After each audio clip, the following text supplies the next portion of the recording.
हे छठी मैया, हमरा कुछ समझ में नहीं के आवत, हम का करी? कौनो रास्ता दिखाई छठी मैया, कौनो रास्ता दिखाई।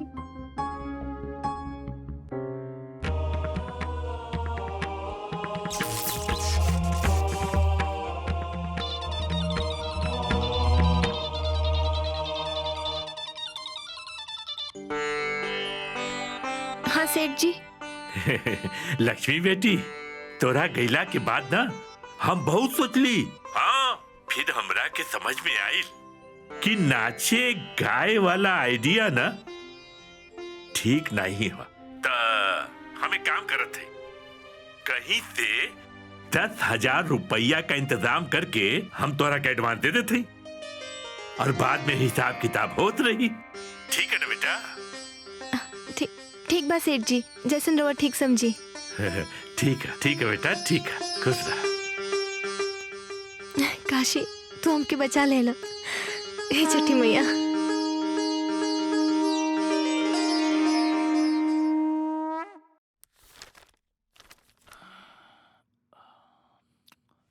इला चाय। अरे तो सुतल नहीं को दीदी अभी ले? तोहरा सपना से हम सबके सपना जुड़ल बा, तो हमके नींद कैसे आई? पता बा दीदी, कभी कभी हमरा लागेला कि हम पिछला जन्म में ना जरूर कोनो पुण्य कैले हो कब।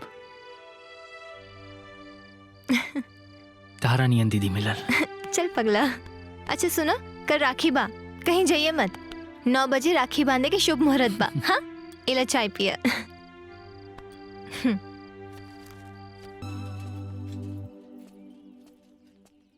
लक्ष्मी तो अकेले पूरा घरवार संभल ले बिया। अरे जवान लड़की जब घर से बाहर निकले लागल नू तो एगो घर ना 10 गो संभाल ली। अरे नहीं भौजी, लक्ष्मी मान के खूब पक्का बिया। अरे देखम नू, अरे नाचे गाय वाली लड़की के का ईमान और का धर्म। अरे तू तो घाट घाट के पानी पी ले बाड़ू। अरे चलो हो, जाता नहीं 10 गो काम बा।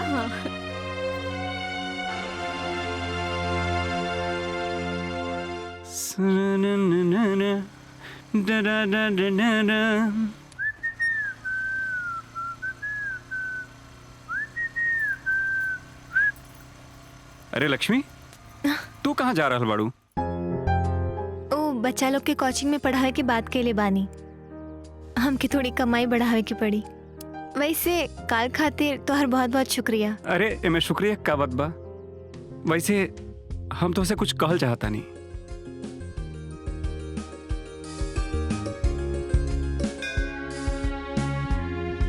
लक्ष्मी, तू हमके बहुत पसंद बाड़ू। हम अपन पूरा जिंदगी तोहरा साथे बितावल चाहता नहीं। तू हाँ बोला तो हम पापा से रिश्ता के बात करी। हमरा पर बहुत जिम्मेदारी बा काशी। बाबूजी के फालिश की बीमारी हो गई बा, बिस्तर से हिल भी नहीं की सकत, और छोट भाई के करियर बनावे में लागल बानी। पता ना कब सेट हुई। हम घर में कमाए वाला बस अकेला ही बानी। अभी हम कोनो दूसरा रिश्ता में नहीं की बन सकत। लक्ष्मी, हमार वादा बा, हम हर हाल में हर प्रॉब्लम में तोहर साथ दे। बस तू एक बार हाँ कर दा। ई ना हो पाए काशी। हम दो रास्ते में नहीं की बटे के चाहत। शादी के बाद अगर हम तोके तोरा हिस्से के प्यार ना दे पाईनी तो ऐसे बड़ा अन्याय कुछ ना हुई। और हम नहीं की चाहत कि हमार जीवन साथी हमरा वजह से तकलीफ में रहे। हम बर्दाश्त ना कर पाए। हम चलता नहीं। लक्ष्मी, हम तोहर इंतजार करब। ये इंतजार के कौनो सीमा नहीं के काशी, भूल जा हमके।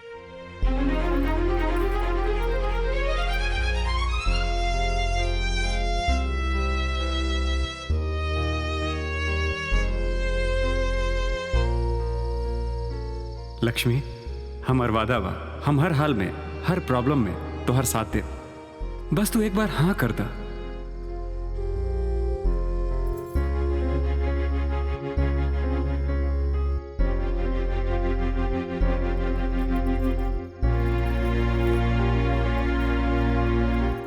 लक्ष्मी, लक्ष्मी बेटा, काहे उदास बाड़ो? तोहर तबीयत ठीक नहीं का? आज खाना भी ना खैलू?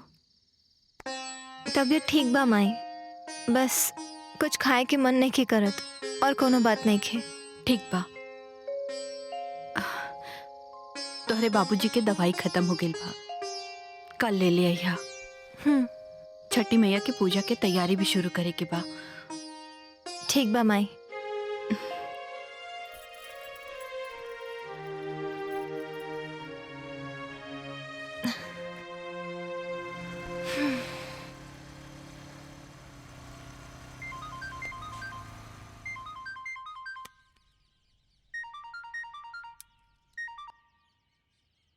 हेलो।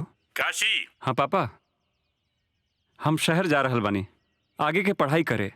हमारे अकाउंट में पैसा डाल दी है। अरे बता के जाए के चाहत रहला कि ऐसे उठला और चल रहला। अरे पापा, हम तो के कब बता के निकलनी है?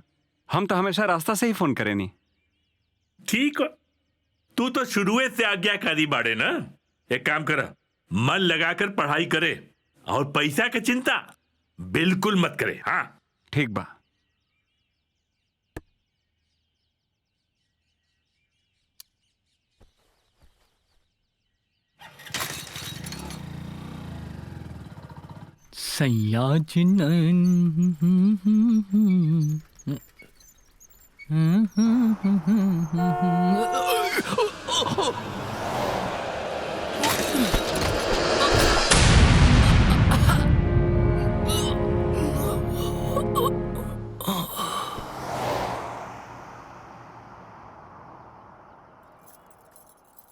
चाची, चाची चाची, का है? मुकेश का एक्सीडेंट हो गई बा, जल्दी चली, हॉस्पिटल में बा।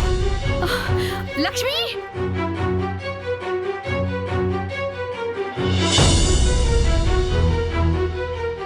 एकर सर में गहरा चोट लग गई बा, जेकरा वजह से कोमा में चल गई। अगर 2-3 दिन के अंदर ऑपरेशन ना भइल तो कुछ भी कहल मुश्किल बा। ऑपरेशन में कितना खर्चा लागी डॉक्टर? 10 लाख तक लग जाई।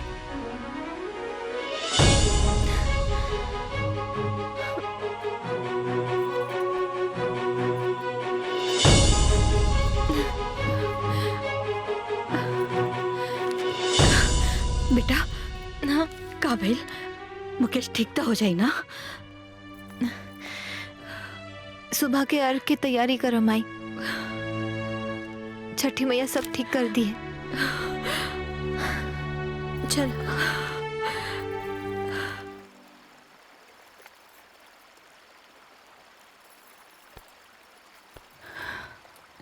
लक्ष्मी बिटिया, घरे चला। मैया जौन चाहिए वो तो होइबे करी ना। माई तो चलो हम आवतानी।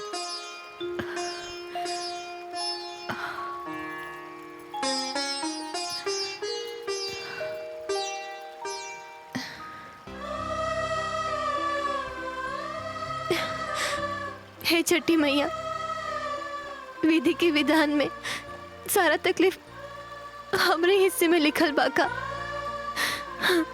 पहले बाबूजी और अब हमार भाई। हमरा परिवार के कोनो गलती की सजा दे दई।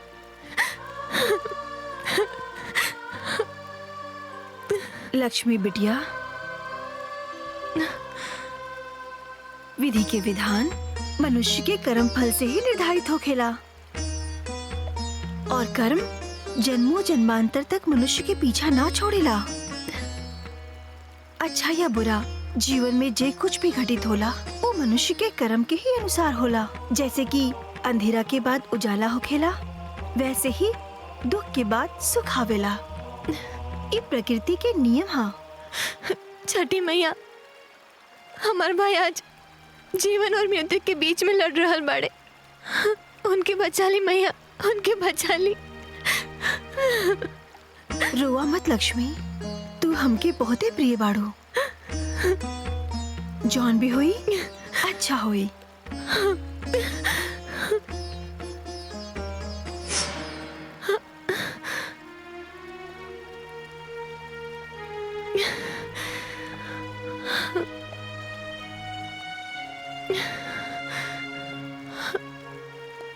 जय छठी मैया।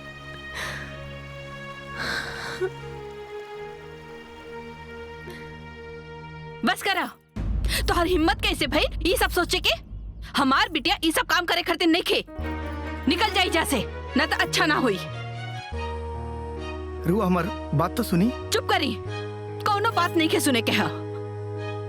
भला मानुस के जैसे निकल जाई जैसे। माई का बात बा?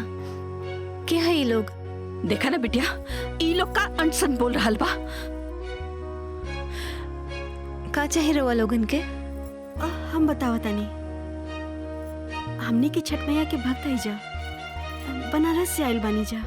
एगो विशेष काम खातिर तो से बहुत उम्मीद बा। हम समझाओ तनी लक्ष्मी तरह के, तू हमार बात ध्यान से सुना। देखिए उषा जी, हाँ। बच्चा आपके अंदर बनता तो है, लेकिन कोख में खराबी होने के चलते हर बार बेकार हो जाता है।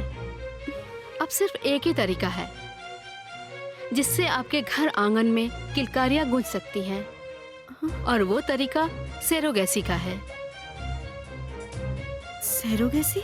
सेरोगेसी में अंश आप दोनों का होगा, मतलब बच्चा आप दोनों का ही होगा, लेकिन ये किसी दूसरी औरत की कोख में बड़ा होगा और जन्म भी वही औरत देगी। ये कैसे संभव हुई डॉक्टर साहब? इसके लिए आपको एक स्वस्थ महिला या लड़की को तैयार करना होगा जो आपके बच्चे को अपनी कोख से जन्म दे सके। उसके लिए प्रॉपर एग्रीमेंट करके आप ऐसा कर सकते हैं। अभी किराए की कोख लेना बहुत आसान हो गया है और ये काफी सक्सेस भी है।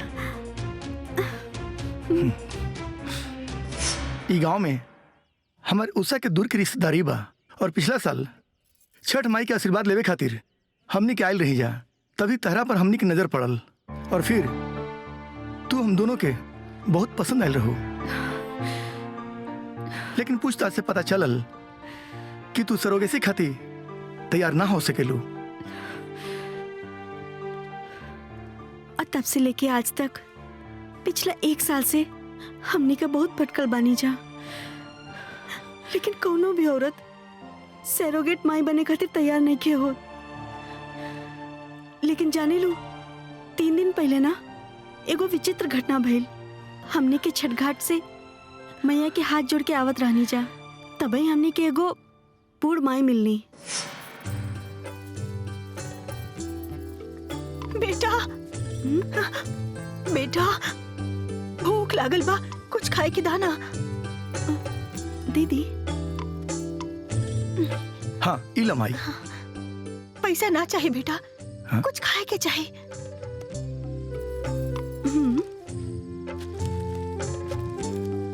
हाँ माई इला।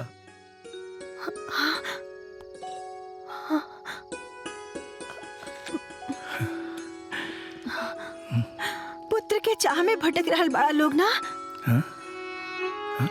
तोरा ही बात कैसे पता? पिछला साल छठ घाट पे तो हम लोग दोनों जने जोन लगी के बारे में बात करत रहला लोग ना, वही तोहर बच्चा के चाहत पूरा करी है। अच्छा माई, ये सारा बात तारा कैसे मालूम बा? खुश रह लोग।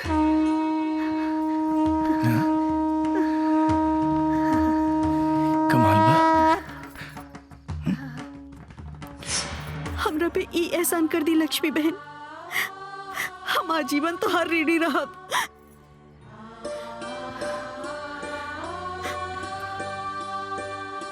ई काम के तो कोनो कीमत ना हो सकेला, लेकिन फिर भी हमरा तरफ से ई 10 लाख के भेंट स्वीकार करा।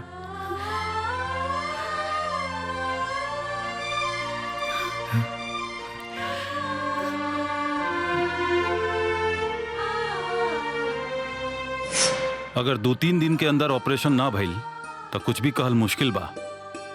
ऑपरेशन में कितना खर्चा लागे डॉक्टर? 10 लाख तक लग जाए।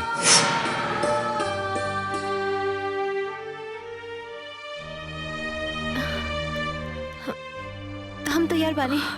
लक्ष्मी ई का करता रू? पगला गेल बाड़ू का? अरे छठ मैया के नाम पे केहू भी आ करके तोहरा के सच झूठ कहानी सुनाई और तू मान लेबू?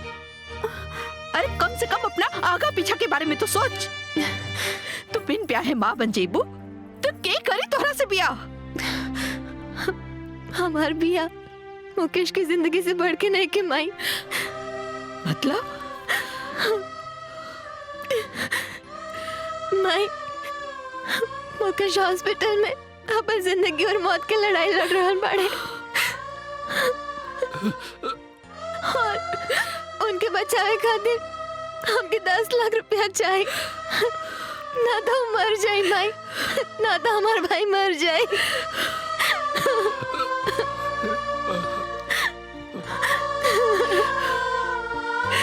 का कहता है बेटा? माई, यही से हमके 10 लाख रुपया चाहे कि चाहे। हमके हमरा जिंदगी की परवाह नहीं के माई, लेकिन अगर मुकेश के कुछ हो गए तो सब कुछ खत्म हो जाए माई, सब कुछ खत्म हो जाए। लक्ष्मी, तू सच में लक्ष्मी बाड़ू बेटा।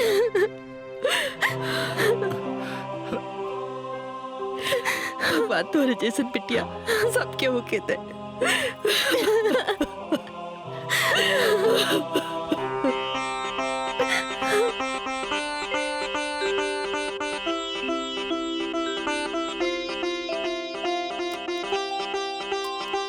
अभी खतरा से बाहर बाड़े, 2 दिन बाद घर ले जा सकेली। दीदी, ये ऑपरेशन में तो बहुत पैसा खर्चा भइल होई। इतना पैसा तालो के पास आइल कहाँ से?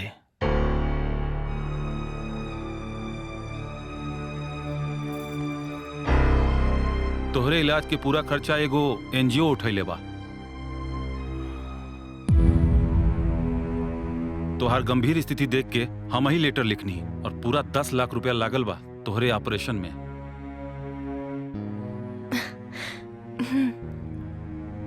तू अभी आराम करा।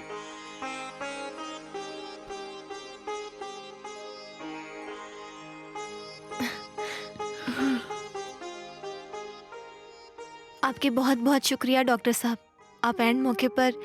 कौनो बात ना बा लक्ष्मी, तोहरा खातिर झूठ बोले में हमरा के फक्र महसूस होता, काहे से कि तोहरा जैसन बहिन सबके नसीब में ना होली। अपना भाई के बचावे खातिर तू जौन कदम उठैले बाड़ू ना, आज के स्वार्थ भरल दुनिया में एगो मिसाल बा। भगवान से हम मनाइब कि अगला जन्म में हमरा के लक्ष्मी जैसन बहिन मिले।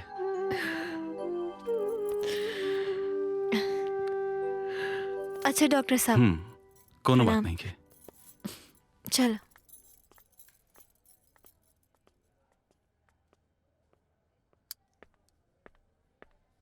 एग्रीमेंट के मुताबिक दिवाकर जी ने लक्ष्मी को 10 लाख रुपए दिए हैं। बदले में लक्ष्मी दिवाकर दंपत्ति के बच्चे के लिए अपनी को किराए पे देगी।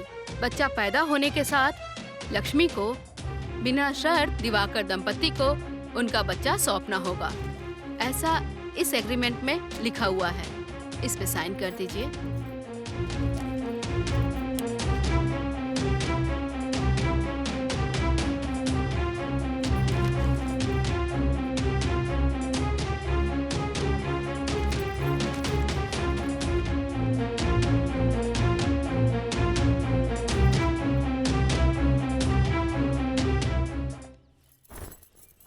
अरे सुनो था छपरा वाली भौजी, वो लक्ष्मीनिया 10 लाख रुपया इकट्ठा कर ले बिया।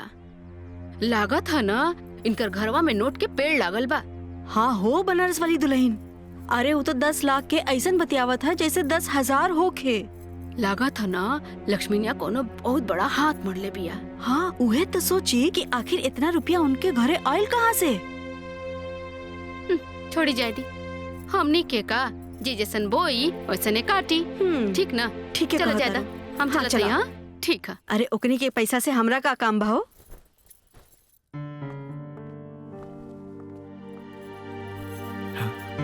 सेरोगेसी सक्सेस हुई। Congratulation. Thank you doctor. Lakshmi, अब तू शहर में शिफ्ट कर जा और हम सारा इंतजाम मुझे करा देते नहीं। ये सही कहा तारा लक्ष्मी, ढेर मत सोचा। काहे कि जब कुछ दिन में पेट दिखे लागी ना, समाज के सवाल के जवाब दिहल बहुत कठिन हो जाई। हम बाबूजी की छोड़ के ना जा पाए दीदी। बाबूजी की देखभाल के करी। मुकेश अपन पढ़ाई के तैयारी करी कि बाबूजी की देखभाल करी। और माई के ब्लड प्रेशर तो बाबूजी की 20 किस्म के दवाई देख के ही बढ़ जाला। हम ना जा पाए। हम तोहर जज्बात के कदर करता नहीं, लेकिन कभी कभी दिल के साथ साथ दिमाग से भी काम लेवे के पड़ेला। और समाज के काबा, समाज में 10 तरह से बात उठेला, और जब समाज कुछ बोलेला ना तब पूरा ये दिल दिमाग के ना झकझोर के रख देवेला। लक्ष्मी शहर जाई दिवाकर बाबू, रउआ एकर व्यवस्था करी। ठीक बा, जब पेट दिखे लागी तो 3-4 महीना में हम आ जाए। तब तक बाबूजी के देखभाल करे खातिर कोनो आदमी के भी इंतजाम कर ले। तू आदमी की चिंता मत करा, बस सही समय पर तू हमरा खबर कर दिया, हम इंतजाम कर दे। लक्ष्मी, तुझसे हमारे को विनती बा, बस इतना ध्यान रखिया कि ये बात गलती से भी केहू के पता ना चले। काहे कि समाज में हमारी इज्जत तब्बे हुई जब लोग के ई पता रही कि हमार बच्चा हमरा कोख से पैदा भइल बा।